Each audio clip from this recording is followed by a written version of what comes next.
Salut, c'est de nouveau François Physicien et aujourd'hui on va voir la suite des MRU, les MRUA. Donc voilà, maintenant on va voir les MRUA. Donc ce sont les mouvements rectilignes uniformément accélérés. Je fais une pause. Donc voilà, c'est MRUA ou MRUD.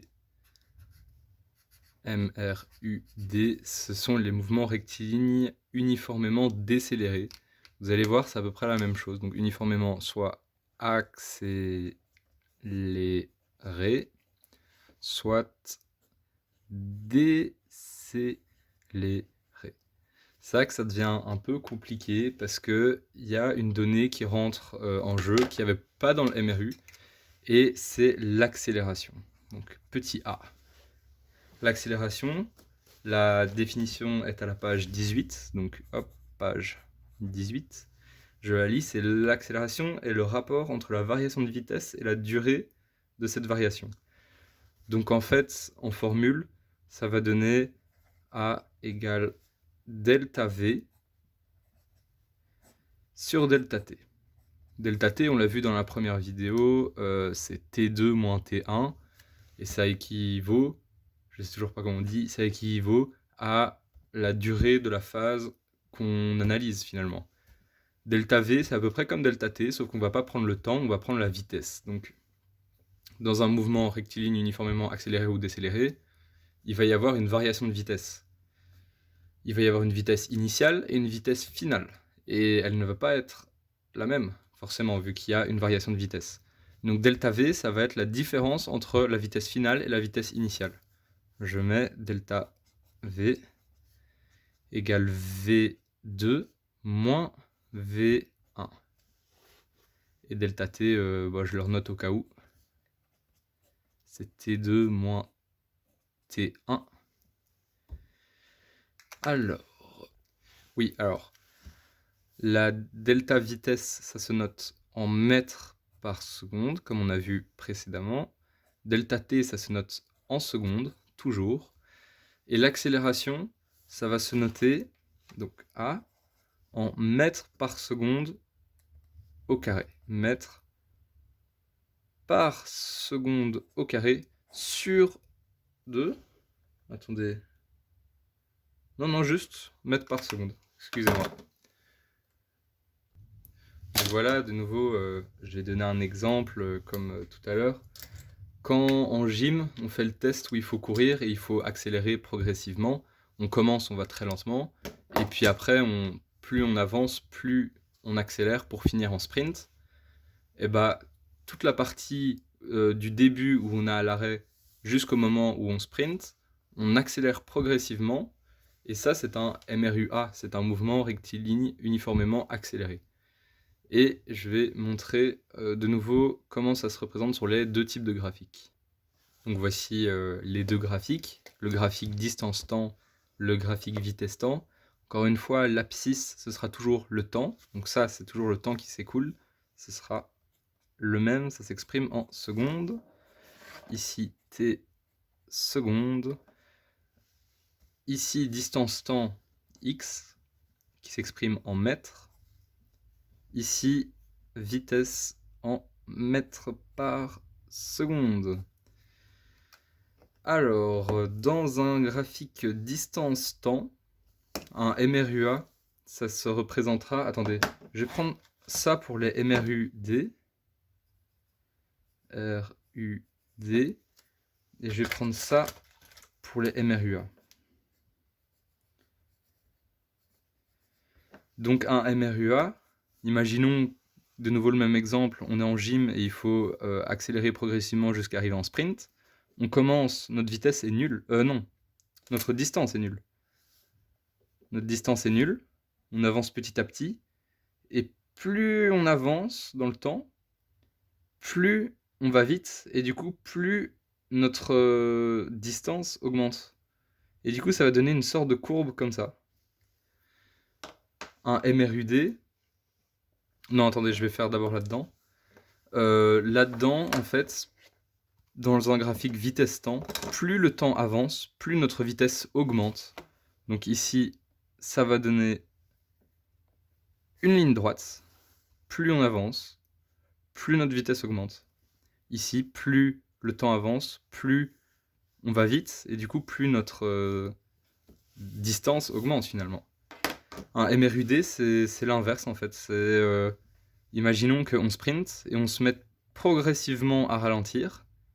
Ici, plus le temps passe, moins on va vite, moins notre distance avance. Et hop, on finit par s'arrêter. Ici, imaginons qu'on sprint, on va de cette vitesse. Plus le temps avance, plus on décélère, plus notre vitesse descend. Ça va donner une ligne droite. Maintenant, je vais m'attarder un peu sur la loi de la position. C'est la formule un peu compliquée que beaucoup de gens avaient un peu du mal à comprendre, je crois. Donc c'est la fameuse xt. Je vais tout expliquer après. Égale xo plus vo fois t plus a fois t au carré divisé par 2. Donc, ça fait un peu peur, mais au final, ça va encore. Je vais dire à quoi tout correspond. Xt, c'est ce qu'on cherche, c'est la loi de la position. Donc c'est la distance finale en fait. La distance au temps t. C'est pour ça que ça s'appelle xt. Vous pourriez l'appeler x2, xf pour x final, mais c'est xt. Donc ce sont des mètres. On va exprimer ça en mètres. Donc c'est la distance finale. Distance finale. XO, c'est la distance, mais initiale. Donc en gros, souvent elle est nulle. Parfois dans les exercices, c'est quand il y a plusieurs phases en fait, et que il y a déjà un mouvement qui a été effectué, il y a déjà une distance initiale. Et puis ça décélère ou ça accélère, et du coup il faut ajouter la distance initiale plus la vitesse initiale fois le temps. Mais je vais tout vous expliquer. Donc ça, c'est là. Ça s'exprime aussi en mètres. C'est la distance initiale. Initiale. Donc, distance initiale plus vitesse initiale fois le temps. Ça, attendez, je vais revoir un truc. Donc voilà, attendez. VO, c'est vitesse initiale. Vitesse initiale ou originale, c'est V1 en fait. Ça s'exprime en mètres par seconde, toujours la vitesse. T, c'est delta T en fait. J'étais un peu perdu par rapport à ça, mais donc c'est delta T, c'est le temps passé en MRUA.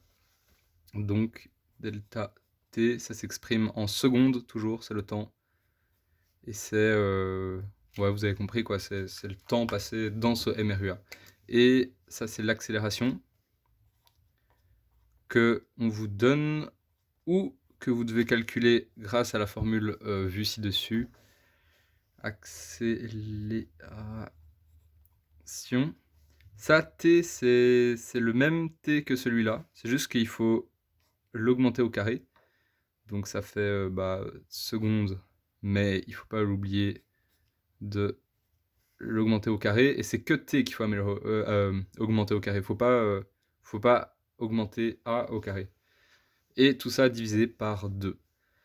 C'est un peu beaucoup d'informations, mais on va faire un exercice juste après, et vous allez voir, ça va encore.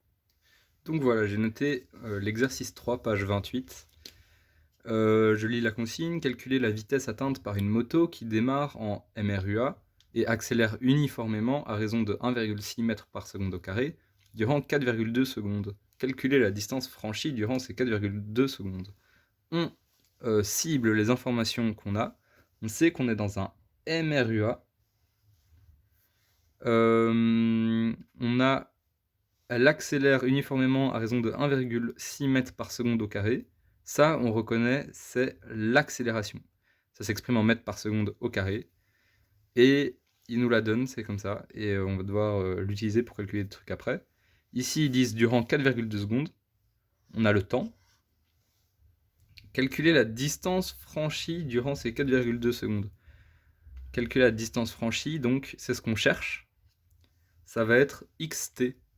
Xt, on va utiliser cette formule, on le sait. Qu'est-ce qu'ils disent aussi? Une moto qui démarre. Quand elle démarre, ça veut dire que initialement, elle n'avançait pas. Du coup, sa vitesse initiale était égale à 0. C'est une information qui est utile pour la formule. Donc, qu'est-ce qu'on va faire? On va noter ça. Xt, c'est ce qu'on recherche. La distance franchie égale distance initiale. On sait qu'il démarre, donc il n'y a pas de distance initiale, donc ça est égal à 0. Plus vitesse initiale, on sait qu'il démarre, elle est égale à 0. 0 fois 4,2, vu que c'est le temps. Mais du coup, c'est égal à 0. Donc ça, en soi, on peut le supprimer, mais on verra ça après. Plus a fois t au carré divisé par 2. A, on sait que c'est 1,6. Fois le temps, on sait que c'est 4,2. Et on sait aussi que c'est exprimé en secondes. Il n'y a pas eu besoin de convertir en secondes, mais il faut toujours faire attention. Si c'est exprimé par exemple en minutes ou quoi, il faut toujours convertir en secondes, en mètres, tout ça, tous les trucs comme je vous avais dit dans la première vidéo. Donc revenons, 4,2 au carré. Tout ça divisé par 2. On fait le calcul. Je vais faire le calcul. Ici, 0 plus 0 fois 4,2, donc 0, tout ça, on s'en fout. Ici, on va s'attarder sur a fois t au carré divisé par 2. On calcule, ça donne 14,11. On arrondit à 2 chiffres après la virgule. Ici, ça donne 14,11. Qu'est-ce qu'on cherchait à la base? On cherchait xt. Xt, c'est la distance finale, vu que c'est la distance franchie. Ça s'exprime en mètres. On sait que c'est en mètres. Et voilà, on sait combien de mètres il a effectué en accélérant à raison de 1,6 mètres par seconde au carré pendant 4,2 secondes. Alors il y a une deuxième loi. Ici on avait vu la loi de la distance pour calculer la distance finale. Ici on va voir la loi de la vitesse pour calculer la vitesse finale. Donc ici, hop, loi de la vitesse. C'est une deuxième formule très importante à utiliser au bon moment. Elle se note... Attendez. Hein. Voilà, donc elle se note Vt égale Vo plus A fois T. Vt, vitesse au temps t en fait. Donc vitesse finale. V finale s'exprime en mètres par seconde égale à la vitesse initiale, donc V initiale, ou V1, toujours, hein. Vous pouvez le mettre comme vous voulez, mètres par seconde, plus l'accélération qu'on vous donne, ou que vous devez trouver avec l'autre formule, donc accélération,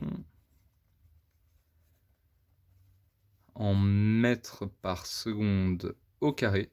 Le carré il fait un peu peur, mais c'est juste A, c'est une donnée que vous devez utiliser dans vos formules, mais faut pas trop se soucier de ça. C'est juste ça, à quoi ça correspond, mais bon, bref. Et T, c'est le temps passé dans le MRU-A, où c'est toujours la même chose, ça s'exprime en secondes. Et c'est le temps, ou delta T en fait, finalement. Alors voilà, ici j'ai choisi un bon exercice qui reprenait un peu tout depuis le début. C'est l'exercice 19, page 28 je crois. 19, page 28. Donc, un automobiliste effectue successivement les manœuvres suivantes, numérotées de 1 à 4. Ici j'ai noté chaque manœuvre qu'il effectue. Il démarre en MRUA avec une accélération de 2 mètres par seconde au carré durant 5 secondes. Il garde la vitesse acquise sur 30 mètres. Il décélère ensuite uniformément jusqu'à l'arrêt durant 2 secondes. Il reste à l'arrêt durant 3 secondes. Pour chacune des manœuvres, il faut déterminer l'intervalle de temps correspondant, la valeur d'accélération, donc A, et la vitesse acquise en fin de manœuvre. On va cibler les informations qui nous sont utiles. Donc, on sait que la manœuvre 1, c'est un MRUA, mouvement uniformément accéléré. On sait la valeur de A, c'est 2 mètres par seconde au carré. Et on connaît T, c'est 5 secondes. Je vais faire ça pour tous. Il garde la vitesse acquise sur 30 mètres. Donc on a la distance, delta x, et on a également, attendez, désolé pour cette interruption, il garde la vitesse acquise sur 30 mètres, donc on sait que c'est un MRU, puisqu'il garde la vitesse. Et l'accélération, enfin il n'y a pas d'accélération ni de décélération vu que la vitesse est constante. Ensuite, dans la manœuvre 3, il décélère, ensuite uniformément jusqu'à l'arrêt durant 2 secondes. Donc on sait que c'est un MRUD, mouvement rectiligne uniformément décéléré, jusqu'à l'arrêt. Donc on connaît aussi la vitesse finale qui est égale à 0 puisqu'il s'arrête. Donc il va à une vitesse, il décélère progressivement, il s'arrête. Vitesse finale est égale à 0. Durant 2 secondes, on a le temps aussi. Après, il y a le 4, il reste à l'arrêt. Durant 3 secondes, on a le temps et on sait que c'est un repos, ou un MRU, mais c'est un repos, donc il est juste à l'arrêt, il ne bouge pas pendant 3 secondes. Et je vais faire un petit tableau. Pour avoir plus facile, on va faire un petit tableau avec la séparation avec les différentes manœuvres. Ici, on a 4, j'ai fait 4 colonnes. Donc on va commencer par la 1. Alors, on sait qu'il démarre aussi, ça je ne l'avais pas ciblé, il démarre, donc ça veut dire que initialement il était à l'arrêt. Donc, vitesse initiale, c'était égal à 0. Il démarre en MRUA, donc c'est un MRUA. C'est bien de le noter à côté du nom de la manœuvre, du numéro. Accélération de 2 mètres par seconde au carré, donc on connaît la valeur de A, 2,0 mètres par seconde au carré. Qu'est-ce qu'on a aussi? On a, attendez, je vais travailler au bic, ça sera plus simple. On a le T. T égale 5 secondes. Je reviendrai après pour calculer tout ce dont on a besoin, je vais noter toutes les informations qu'on a. Dans la phase 2, il garde la vitesse acquise, donc c'est un MRU sur 30 mètres. Donc on a delta x égale 30 mètres.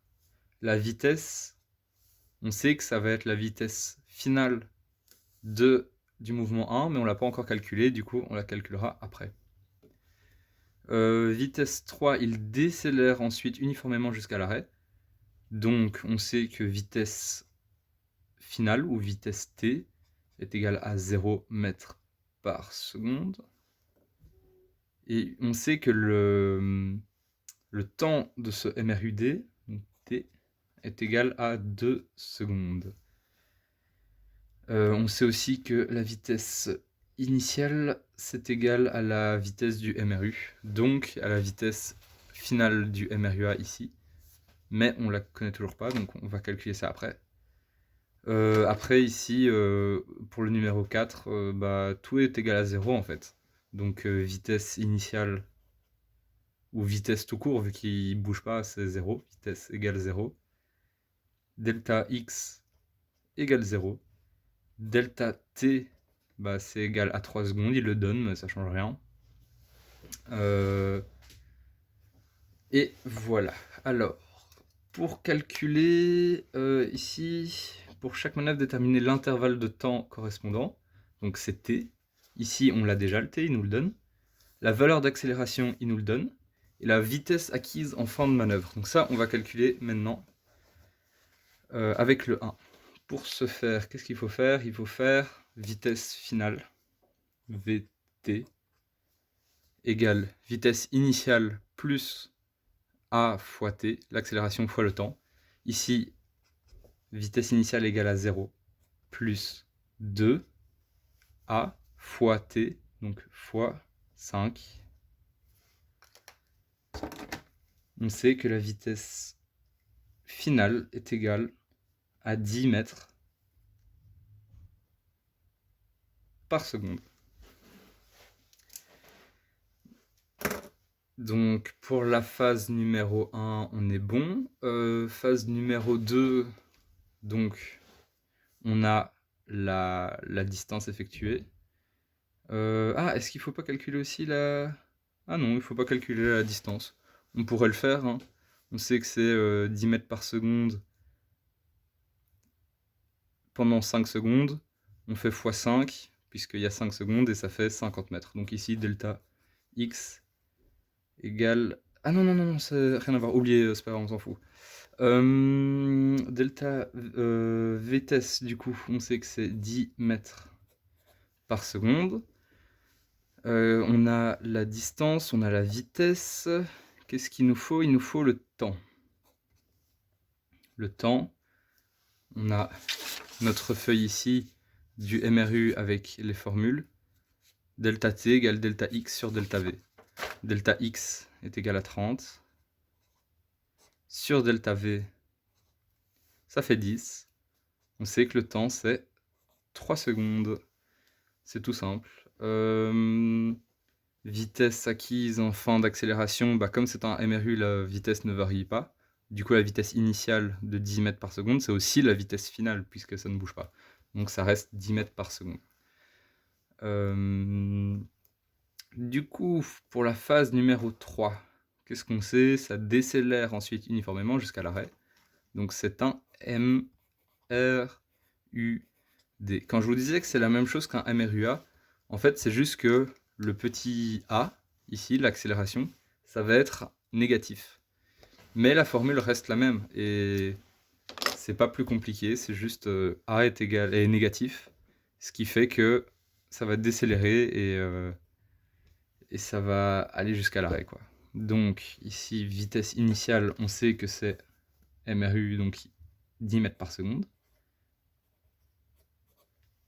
Qu'est-ce qu'on sait aussi? Qu'est-ce qu'on cherche? On cherche l'accélération, qu'on ne connaît pas. Non, si, on l'a. Est-ce qu'il nous la donne? Ah non, non, non. Il ne nous la donne pas.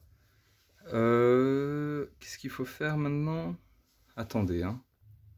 Ok, alors ici, on va devoir calculer A. Sauf que A, il n'y a pas de formule comme ça, A égale machin. Du coup, on va devoir transformer la formule vue au-dessus, puisqu'on a beaucoup d'informations de cette formule, pour isoler A et trouver A. Donc, Vt, on sait que c'est égal à 0, égale vitesse initiale, 10 mètres par seconde, donc 10, plus A, ça on ne le connaît pas, on le cherche, fois T, on l'a, donc ça fait 2. Donc, on fait passer le 10 de l'autre côté, moins 10, égale A fois 2, A égale moins 10 sur 2. A est égal à moins 5. On sait que c'est un MRUD, donc le A il est bien négatif. Ça veut dire que ça décélère. Moins 5 mètres par seconde au carré. On n'oublie pas les mesures et les unités, pardon. Alors, et voilà en fait. On vérifie pour chacune des manœuvres si on a bien toutes les informations qui nous sont demandées. Donc l'intervalle de temps, on a le temps, on a le temps, on a le temps, on a le temps. La valeur d'accélération, ici, comme c'est un MRUA, il nous le donne, c'est 2. MRU, ici, on peut noter l'accélération, elle est nulle, puisque c'est un MRU. L'accélération, elle n'existe pas. Donc A est égal à 0 mètres par seconde au carré. Ici, le petit a, on l'a trouvé, c'est moins 5 mètres par seconde au carré. Ici, pareil, c'est un repos, j'ai oublié de le noter. Donc l'accélération, elle est égale à 0 aussi. Ici, j'ai oublié de noter tous les trucs, mais on s'en fout, ça sert à rien puisque c'est un repos. Après, il nous demande et la vitesse acquise en fin de manœuvre, donc vitesse finale, ici c'est 10 mètres par seconde, ici c'est la même que la vitesse initiale vu qu'il n'y a pas de variation de vitesse, c'est 10 mètres par seconde, ici c'est 0 vu qu'il décélère jusqu'à l'arrêt, et ici c'est 0, distance finale c'est 0. Donc voilà, après il faudra dresser un graphique. Voici le graphique, donc il va y avoir 4 manœuvres. On va voir qu'on pourra les séparer en 4. On va déjà représenter la première. Donc T, on sait que c'est égal à 5. Ici, 1 cm est égal à 1 seconde. Donc 1, 2, 3, 4, 5. C'est que ça va être ici. La vitesse, ça va de 0. Donc vitesse initiale, ça commence à 0. Et vitesse finale, donc après les 5 secondes, c'est égal à 10 mètres par seconde. Hop, on monte jusque tout en haut, parce que mon graphique va jusqu'à 10 mètres par seconde. Donc ça, c'est la vitesse finale. On prend son équerre, on trace. On a la phase numéro 1, qui est un MRUA, comme on l'a vu précédemment. Ici, c'est un MRUA. Ça se représente par une ligne droite sur un graphique. Vitesse temps, bien évidemment. C'est bien une ligne droite, c'est parfait. Numéro 2, il garde la vitesse, donc c'est un MRU. Un MRU, on avait vu sur un graphique, ça se représentait par une ligne droite, parce que la vitesse ne varie pas. Donc il garde la vitesse pendant combien de temps? Pendant 3 secondes. Ici, hop, on prend l'équerre. 1 seconde, c'est 1 cm. 1, 2, 3. On a notre phase numéro 2, qui est un MRU. Ensuite, qu'est-ce qu'il fait pendant la phase numéro 3? Il décélère jusqu'à l'arrêt. Donc, vitesse initiale, vitesse finale, on sait que ça va être là. Ça va être à 0. Mais, en combien de temps il fait ça? On regarde le T. T est égal à 2. 2 secondes. 1, 2. Ça arrive juste là. On relie les deux points. Voilà. On a un MRUD sur notre... Non, c'est pas celle-là. On avait vu MRUD, c'est une ligne rouge. Sur un graphique vitesse-temps, c'est une ligne droite qui est décroissante. Ici, on voit bien que c'est une ligne droite décroissante. C'est parfait. Après, phase numéro 4. Attendez, ici je note 3. Phase numéro 4, ça dure 3 secondes, pendant 3 cm. Donc, il va garder la même vitesse, il va rester à l'arrêt, vitesse nulle. Hop, on trace, même si ça sert à rien, parce qu'on ne voit pas. Voilà. 4. On a notre graphique vitesse temps de l'exercice numéro 19. Et bah voilà.